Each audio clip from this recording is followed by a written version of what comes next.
Malta se jkollha it-tieni l-akbar tkabbir ekonomiku fost is-27 pajjiż tal-Unjoni Ewropea kemm din is-sena u kif ukoll is-sena d-dieħla. Dan ħareġ mid-tbassir ekonomiku tal-Kummissjoni Ewropea għar-rebbija li jsir minn esperti indipendenti li ma jħarsu lejn wiċċ ħadd u li ġie ppubblikat it-tnejn filgħodu. Il-Kummissjoni Ewropea qed tbassar li din is-sena Malta se jkollha tkabbir ekonomiku ta' kważi 4% waqt li s-sena d-dieħla pajjiżna se jkollu tkabbir ekonomiku ta' 4.1%. F'dan it-tbassir tar-rebbija, il-Kummissjoni Ewropea irrevediet il-fuq it-tbassir ta' tkabbir ekonomiku ta' pajjiżna meta mqabbel ma' dak ta' frar li għadda. Dan hekk kif mid-tbassir ekonomiku tax-xitwa għal dak tar-rebbija kien hemm żieda ta' kważi punt perċentwali din is-sena u s-sena d-dieħla żieda ta' 0.5%. F'dan it-tbassir joħroġ ukoll li kemm din is-sena kif ukoll is-sena d-dieħla l-ekonomija Maltija se tikber ferm aktar mill-medji ta' tkabbir ekonomiku tal-pajjiżi tal-Unjoni Ewropea. Dan hekk kif din is-sena hemm differenza ta' kważi 3% u waqt li s-sena d-dieħla se jkun hemm differenza ta' 2.4%.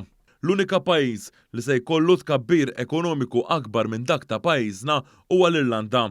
Dan fil-waqt li din is-sena pajjiżna jkollu tkabbir ekonomiku akbar minn dak ta' pajjiżi ferm akbar minnu bħal Franza u l-Ġermanja. Fir-rapport tagħha, il-Kummissjoni Ewropea innotat li s-sena l-oħra pajjiżna kellu tkabbir ekonomiku b'saħħtu permezz ta' żieda fid-domanda domestika, l-esportazzjoni tas-servizzi u anke permezz ta' irkupru b'saħħtu fis-settur turistiku. F'dan ir-rapport ħareġ ukoll li l-impjiegi f'pajjiżna se jkomplu jiżdiedu b'mod robust waqt li ntqal li l-akbar sfida se tkun dik tan-nuqqas ta' ħaddiema. Il-Kummissjoni Ewropea qed tbassar ukoll li l-qatt f'pajjiżna se jżomm rata stabbli ta' 2.9%. Dan hekk kif Malta qed tirreġistra fost l-inqas rati ta' qatt fl-istorja. Il-Kummissjoni Ewropea innotat ukoll li l-miżuri tal-Gvern fis-settur tal-enerġija kienu importanti biex żammew il-kontijiet tad-dawl stabbli. Is-sena l-oħra u din is-sena il-Gvern Malti investa biljun euro sabiex iżomm fost l-oħrajn il-prezzijiet tal-enerġija stabbli għal familji u negozji Maltin u Għawċin. Il-Kummissjoni Ewropea qalet ukoll li dan is-sussidju fil-prezz tal-enerġija mistenni jibqa' hemmhekk din is-sena u s-sena d-dieħla wkoll.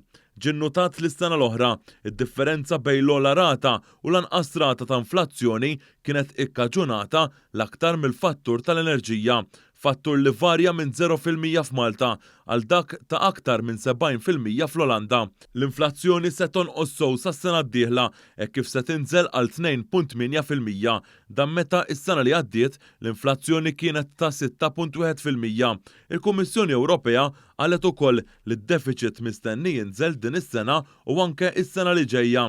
Intqal ukoll li bit-tkabbir ekonomiku ta' pajjiżna id-dejn nazzjonali se jibqa' taħt is-60%.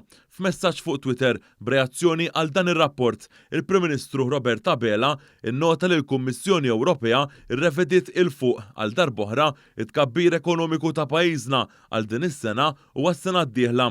Il-Prim Ministru qal ukoll li f'dan ir-rapport ġie nnotat li pajjiżna jkollu fost l-inqas rati ta' qatt waqt li l-rata ta' inflazzjoni se tonqos b'aktar minn nofs. Dr. Abela temm jgħid li l-Gvern immexxi minnu se jkompli jagħti ċ-ċertezza u stabbiltà